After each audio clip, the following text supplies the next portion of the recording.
Сайн байцгаана уу? Welcome back my channel.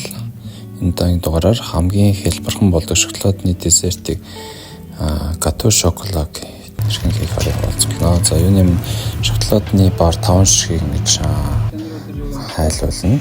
За тэгээд өндөрний цагаан шар хоёрын 5 ширхгийг тус нь ялгаад за өндөрний цагааны гар миксерээр өтгөн болтолно. Сайхан утгаад өгнө. За нэлээд сайхан өтгөн болгоод.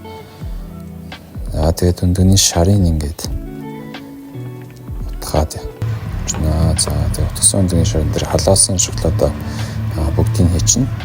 За тэгээд сайтар утгаад.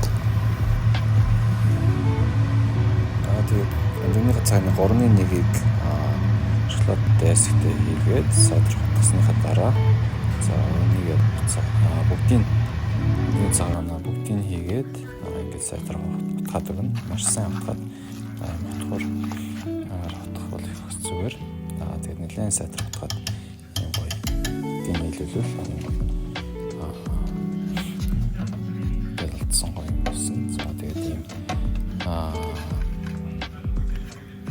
хэвэндээ цэцгийн тус нийлээд за тэгээд шоколадныхаа зурмгаа хийчихнэ. Тэгээд нэгээс 1.5 см болох хэмжээнд хийгээд за 180 градуст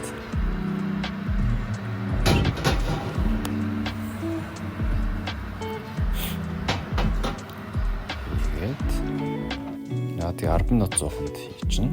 За хийсний дараа төгөөд шоколадс чон. За нэг сет за зөв хэдэ хамт идэл. Тэгэхээр та бүхэн анхаарал хандсан та бүхэнд баярлалаа.